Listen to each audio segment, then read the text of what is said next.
Assalamualaikum warahmatullahi wabarakatuh. Selamat pagi. Yang terhormat kepada Ibu Dr. Sumarwati MPD dan serta teman-teman. Puji syukur kita panjatkan kepada Allah Subhanahu wa taala yang telah memberikan rahmat yang hidayat sehingga kita dapat berkumpul di forum hari ini. Maka saya Nani Pramuji sebagai moderator dan kami dari kelompok 5 kelas A Pendidikan Bahasa Jawa FKIP UNS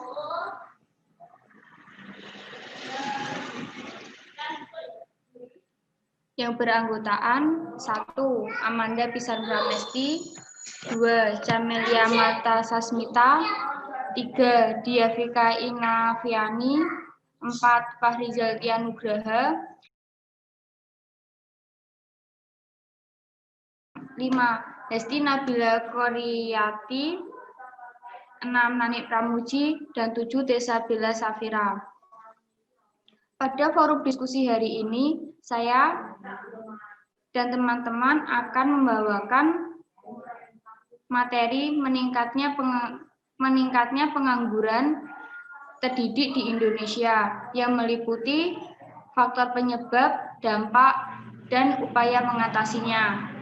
Untuk materi yang pertama kalinya, latar belakang yang akan dibawakan oleh Saudara Camelia Marta Sasmita. Waktu dan tempat saya persilahkan.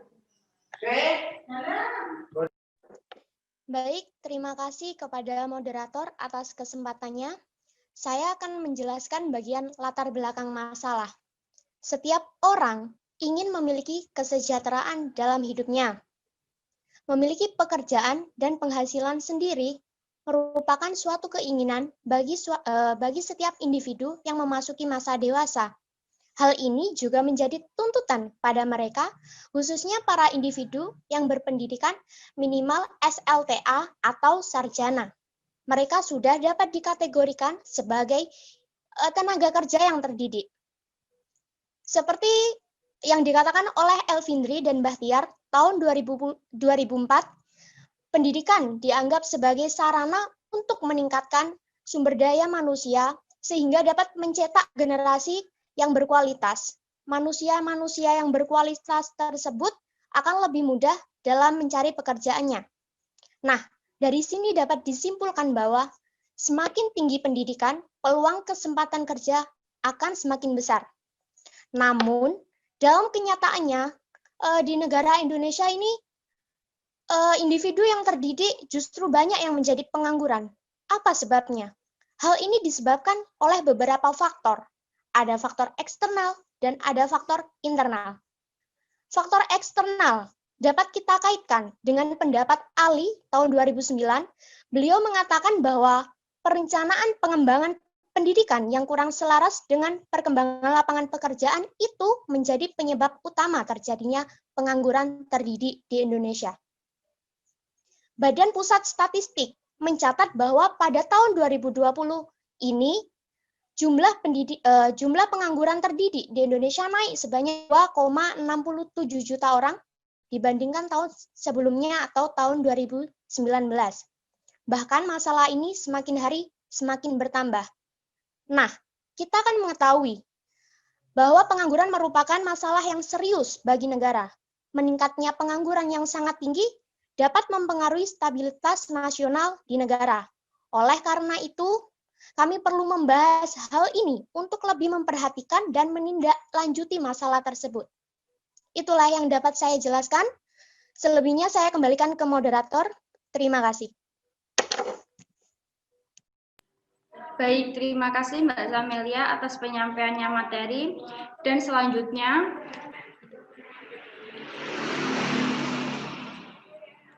materi tentang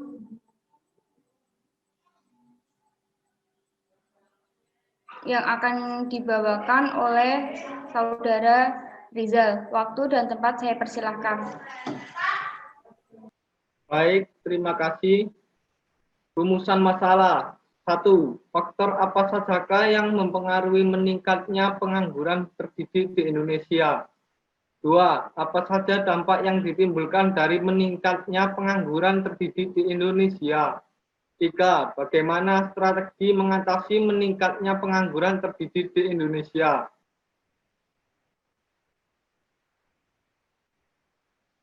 Selanjutnya, teori yang relevan.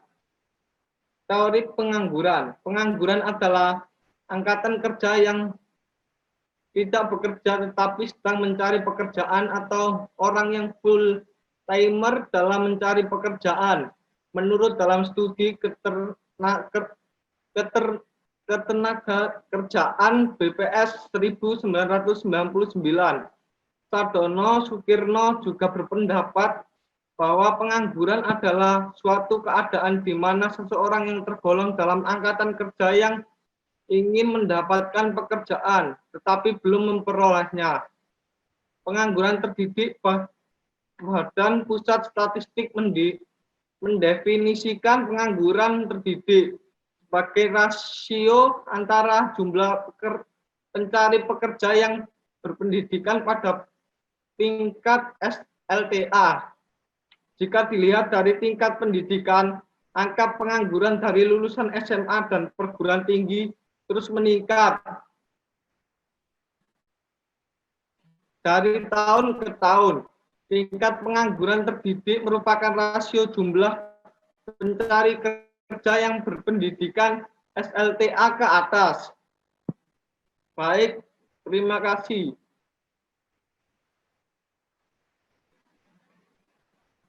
Baik, terima kasih Mas Rizal atas penyampaiannya materi. Materi yang selanjutnya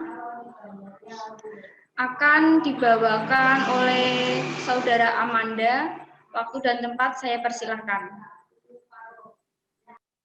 Baik, terima kasih kepada Mbak Nani selaku moderator atas waktu yang telah diberikan kepada saya. Di sini saya akan menyampaikan tentang penyebab masalah terjadinya pengangguran terdidik di Indonesia.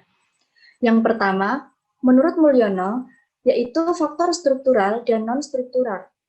Yang dimaksud dengan faktor struktural, yaitu kurangnya keterampilan pada kelompok muda dibandingkan dengan usia yang lebih matang dan usia lulus kuliah.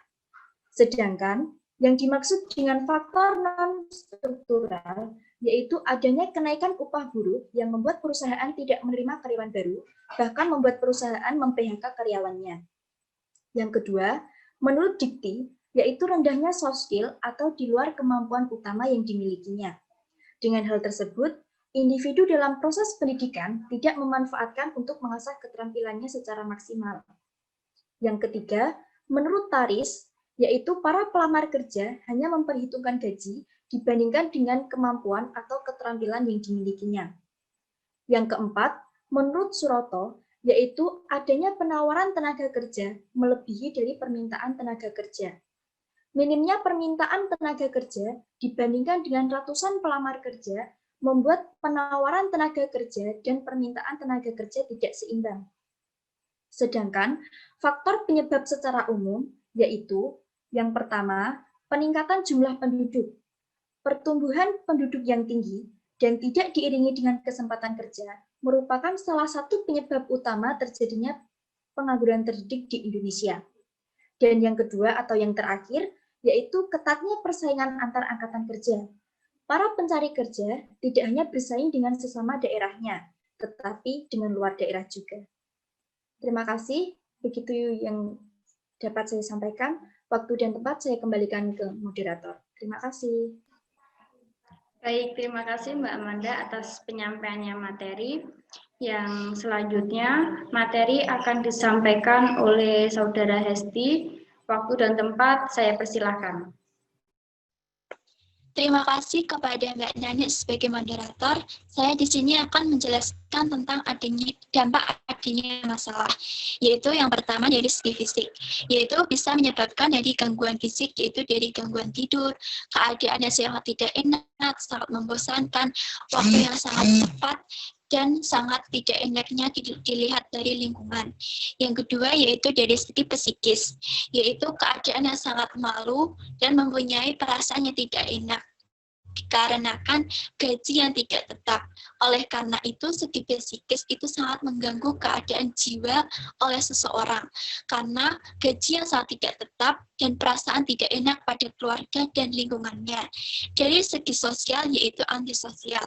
Biasanya ini dikarenakan aktif dalam masyarakat, tetapi dalam keadaan pekerjaan yang pengangguran, dia sangat malu untuk ikut aktif dalam kegiatan sosial.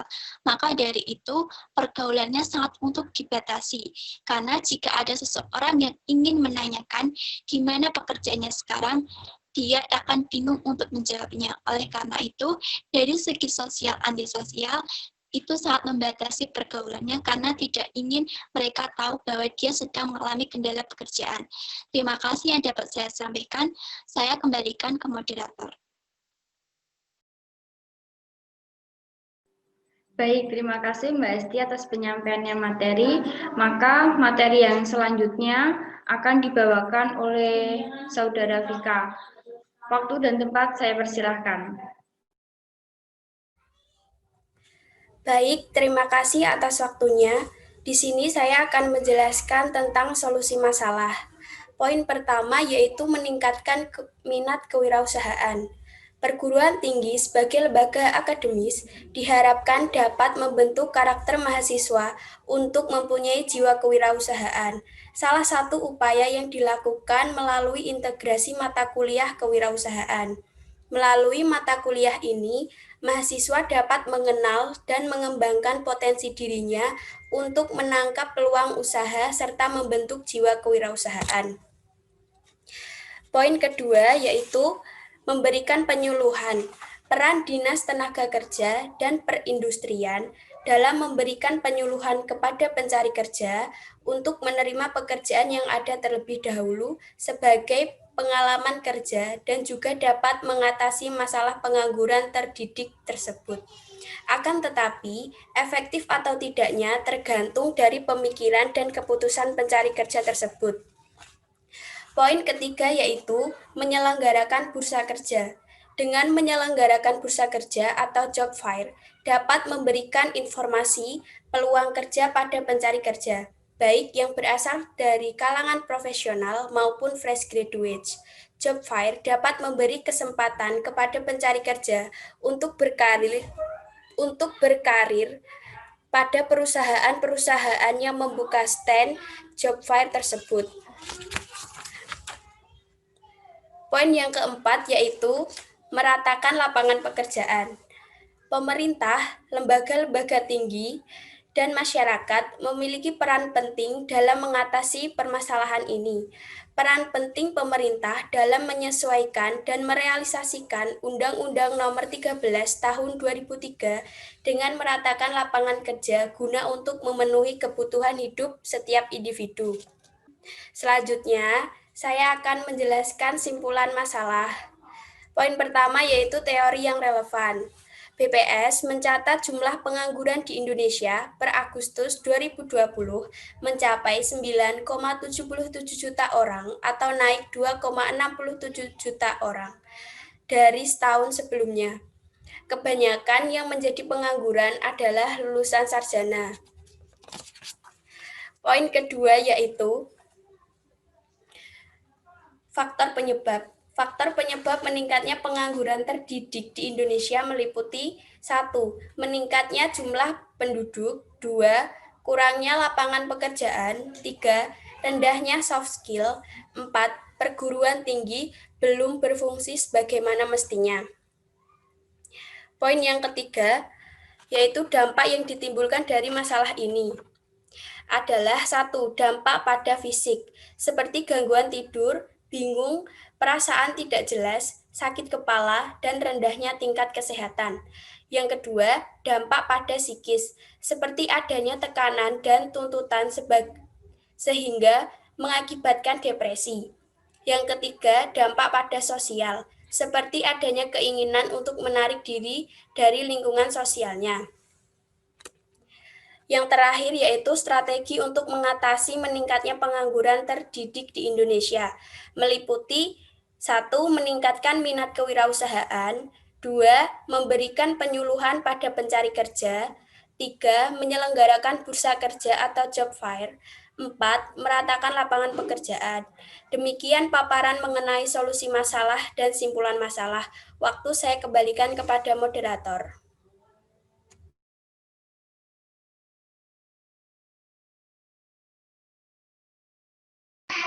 Baik, terima kasih Mbak Tika atas penyampaiannya materi. Maka materi yang selanjutnya akan dibawakan oleh Saudara Tessa. Waktu dan tempat saya persilahkan. Baik, terima kasih moderator atas waktu yang telah diberikan kepada saya. Di sini saya akan menjelaskan mengenai saran. Melihat presentase pengangguran terdidik di Indonesia yang semakin meningkat, diperlukan upaya untuk mengatasi pengangguran terdidik di Indonesia. Kami menyimpulkan menjadi 2. Yang pertama, saran untuk lembaga pemerintah dan Menteri Ketenagakerjaan. Dan yang kedua, untuk lembaga pendidikan, sekolah, dan perguruan tinggi. Untuk saran yang pertama yaitu untuk pemerintah daerah dan Menteri Ketenagakerjaan. Pemerintah daerah dan Menteri Ketenagakerjaan diupayakan untuk dapat 1. Memeratakan lapangan pekerjaan. Dilakukan dengan memperbanyak lapangan pekerjaan. Dan yang kedua, membangun suatu sistem yang mengelola informasi pasar kerja atau lowongan pekerjaan. Sistem tersebut salah satunya yaitu job fair. Dan yang ketiga, memperbanyak program untuk pemberdayaan usia produktif. Untuk saran yang kedua, untuk lembaga pendidikan, yaitu sekolah dan perguruan tinggi. Sekolah dan perguruan tinggi diupayakan untuk dapat 1. Meningkatkan kualitas pendidikan. Dilakukan dengan peningkatan kualitas dan skill teknologi. Karena sekarang ini kita memasuki di zaman globalisasi, maka teknologi sangat penting untuk dikembangkan. Dan yang kedua, menanamkan jiwa kewirausahaan di setiap individu. Demikian yang dapat saya sampaikan. Waktu dan tempat saya kembalikan ke moderator. Baik, terima kasih Mbak Tessa atas penyampaiannya materi. Sekian pembahasan dari kelompok kami mengenai meningkatnya pengangguran terdidik di Indonesia. Untuk selanjutnya kami membuka sesi tanya jawab. Bila Audes ingin memberi saran atau kritik, kami persilahkan.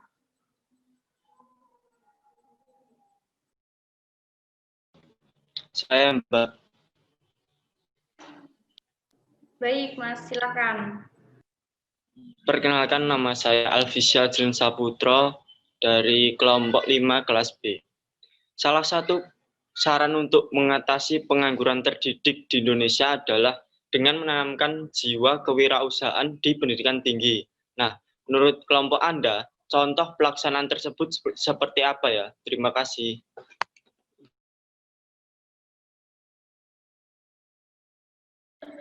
Baik, terima kasih untuk pertanyaannya. Maka dari itu, pertanyaan akan dijawab oleh pemateri. Waktu dan tempat saya persilakan. Baik, saya sebagai pemateri izin menjawab pertanyaan dari Mas Alfisyah. Pertanyaannya yaitu, contoh pelaksanaan dari penanaman jiwa kewirausahaan di perguruan tinggi. Nah, jadi contoh pelaksanaannya yaitu seperti pembekalan materi pendidikan kewirausahaan. Dalam pelaksanaannya dengan memberi materi dalam praktik bagaimana kita memulai usaha kecil. Dari keterampilan itulah kita dapat melaksanakannya ketika kita lulus, sembari menunggu kita mendapatkan pekerjaan yang sesuai dengan jurusan kita. Mungkin itu yang dapat saya sampaikan. Bagaimana Mas Alfisyah? Apakah bisa diterima? Terima kasih Mbak Tessa, sangat bisa diterima.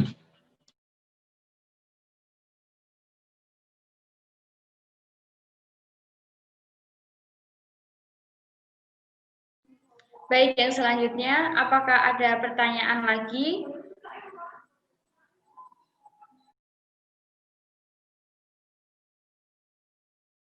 saya ingin bertanya. Perkenalkan, nama saya Zahra Naksitasari dari kelas B kelompok 5. Dampak adanya peningkatan pengangguran salah satunya dari segi psikis yang memicu gangguan mental seseorang. Lalu bagaimana cara mengatasi hal tersebut? Terima kasih.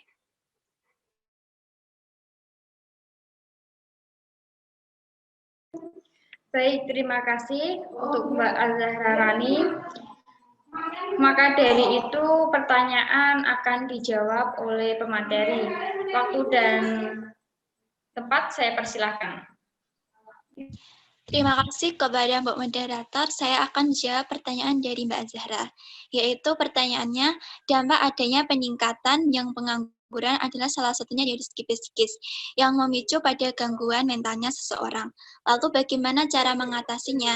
Yaitu yang pertama, berpartisipasi aktif dalam mengikuti kegiatan, lakukan olahraga secara teratur, dan mencari pengalaman yang tidak sesuai dengan pendidikannya, dan menggeluti usahanya sendiri atau melakukan usaha sendiri. Bagaimana dengan Mbak Azahra? Apakah dapat diterima? Baik, dapat saya terima. Terima kasih untuk penjelasannya. Ya, sama-sama. Baik, terima kasih untuk Mbak Azahra atas penyampaian pertanyaannya. Maka dari itu, apakah ada lagi? Saya ingin bertanya, Mbak.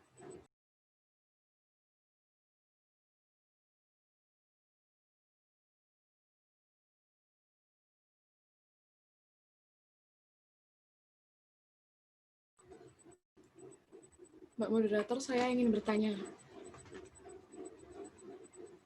Baik, silakan untuk Mbak Cynthia.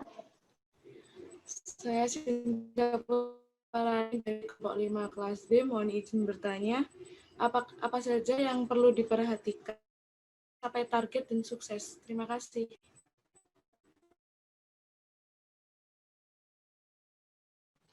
Baik, pertanyaan akan dijawab oleh pemateri.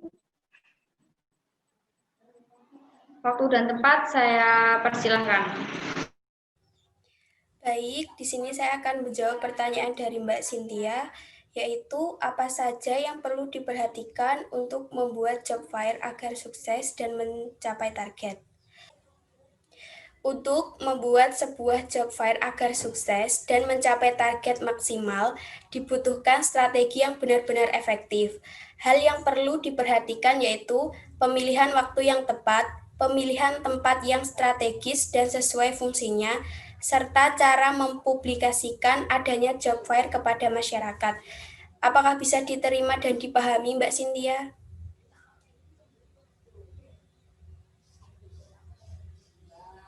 Bisa, Mbak Vika. Terima kasih atas jawabannya. Baik, terima kasih.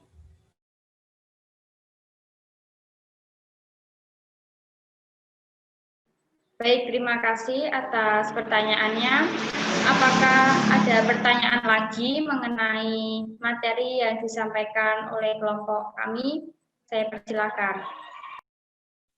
Saya ingin bertanya, Mbak. Silakan Mbak Dita. Mengapa keterampilan pada kelompok muda lebih rendah atau kurang dibandingkan usia lebih matang dan usia lulus kuliah? Terima kasih.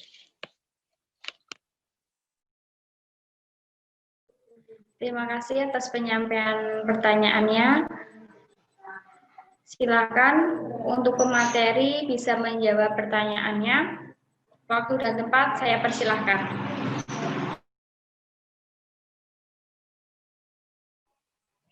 Baik, terima kasih kepada Mbak Nani selaku moderator atas waktu yang telah diberikan kepada saya. Di sini saya akan menjawab pertanyaan dari Mbak Dita Amalia dari kelompok 5 kelas B. Saya ulangi pertanyaannya, mengapa keterampilan kelompok muda lebih rendah atau kurang jika dibandingkan dengan usia yang lebih matang dan usia lulus kuliah? Karena pada umumnya usia kelompok muda masih labil dan belum menyadari sepenuhnya bahwa keterampilan mereka itu seperti apa. pada usia kelompok muda biasanya masih dalam proses pendidikan. Untuk itu, mereka masih dalam fase mengasah keterampilannya. Sedangkan untuk usia yang lebih matang dan usia lulus kuliah cenderung sudah matang dan tahu keterampilan yang dimilikinya. Selain itu, usia seperti mereka biasanya sudah lulus atau sudah selesai dalam proses pendidikan. Oleh karena itu, mereka seharusnya sudah mengasah keterampilannya di dalam proses pendidikan yang telah dialaminya. Sehingga ketika sudah lulus, mereka telah menjadi orang yang terampil dan berpengalaman.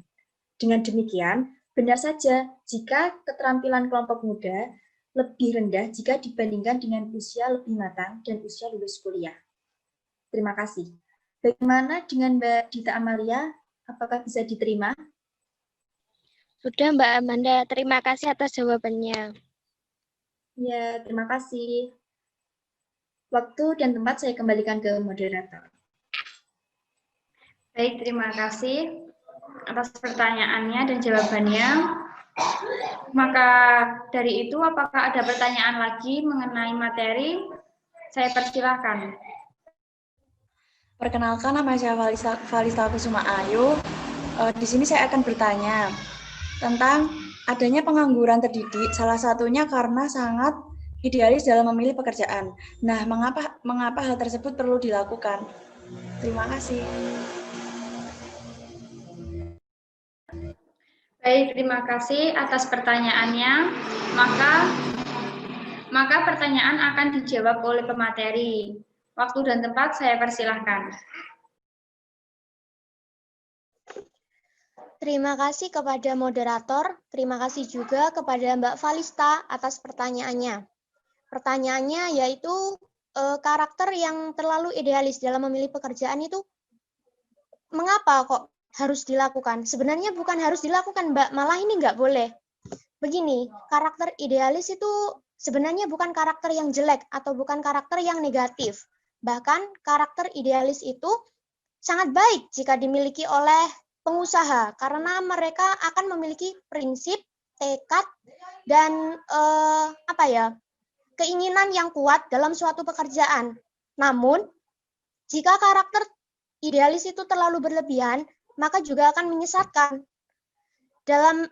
Di sini dijelaskan bahwa karakter yang terlalu idealis dapat menyesatkan. Kok bisa, kenapa? Ya karena mereka itu terlalu dalam memilih atau mencari pekerjaan itu terlalu mementingkan mengutamakan keinginan atau kemampuan yang mereka inginkan pekerjaan itu seperti apa, begitu. Lah, bisa jadi itu keluar dari keterampilan mereka. Mereka tidak memikirkan itu, hanya satu target mereka, yaitu mencari gaji yang besar. Nah, sedangkan dalam era globalisasi seperti sekarang ini, kita kan dapat berpikir dengan logika bahwa peluang kesempatan kerja itu semakin kecil. Nah, kalau misalkan semua individu berpikiran seperti terlalu idealis, apakah bisa mendapatkan pekerjaan yang begitu cepat seperti apa yang diinginkan? Sebelum juga mereka juga bersaing dengan tenaga kerja terdidik yang lain. Jadi begitu. Jadi karakter yang terlalu idealis itu dapat menyesatkan dan bisa-bisa mereka tidak mendapatkan pekerjaan dan dapat menyebabkan faktor pengangguran terdidik. Itu salah satu latar belakang penyebab pengangguran terdidik di Indonesia. Begitu penjelasan dari saya. Mbak Moderator, bisa dilanjutkan? Terima kasih. Terima kasih Mbak Camelia atas jawabannya. Maka dari itu, apakah ada pertanyaan? Saya mau bertanya. Ya, silakan Mbak Kusna. Perkenalkan, nama saya Kusna Nadirotudinia. Di sini saya akan menanyakan bagaimana cara meningkatkan kualitas SDM, apakah harus berpendidikan tinggi supaya tidak menganggur? Terima kasih. Terima kasih atas pertanyaannya. Dari situ saya akan menjawab pertanyaan tersebut. Menurut Elrindi dan Bahtiar 2004, salah satu cara untuk meningkatkan kualitas SDM adalah melalui pendidikan, di mana lapangan pekerjaan merupakan indikator keberhasilan, dan penyelenggaraan pendidikan dalam hubungan dengan kualitas SDM. Tidak harus berpendidikan tinggi, akan tetapi pendidikan dihasilkan tenaga kerja yang bermutu tinggi, mempunyai pola pikir dan cara bertindak yang modern. Maka dari itu, apakah jawaban yang saya sampaikan bisa diterima, Mbak Kusna? Baik, Mbak Nani, dan sangat bisa diterima. Terima kasih atas jawabannya. Baik, terima kasih. Apakah ada pertanyaan lagi untuk mengenai materi yang telah kelompok kami berikan? Saya izin bertanya.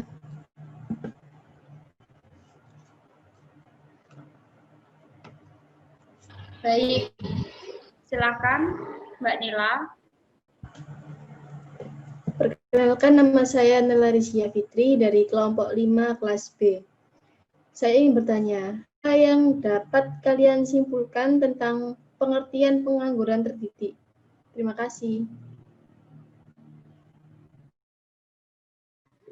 Baik, terima kasih atas penyampaiannya pertanyaan. Apakah pertanyaan akan dijawab oleh pemateri? Waktu dan tempat saya persilakan. Baik, saya akan menjawab pertanyaan dari Mbak Nila.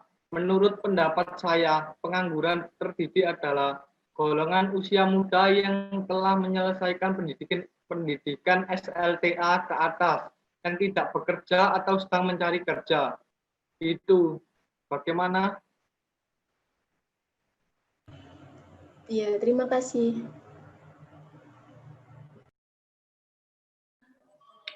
Terima kasih atas pertanyaan dan jawabannya. Apakah ada pertanyaan lagi? Sudah cukup, Mbak Nani. Ya, terima kasih. Terima kasih atas waktunya yang telah saudara berikan untuk kelompok kami. Maka dari itu, saya mengundurkan diri. Apabila ada tutur kata yang salah, mohon dimaafkan dan dimaklumi. Sekian dari kami.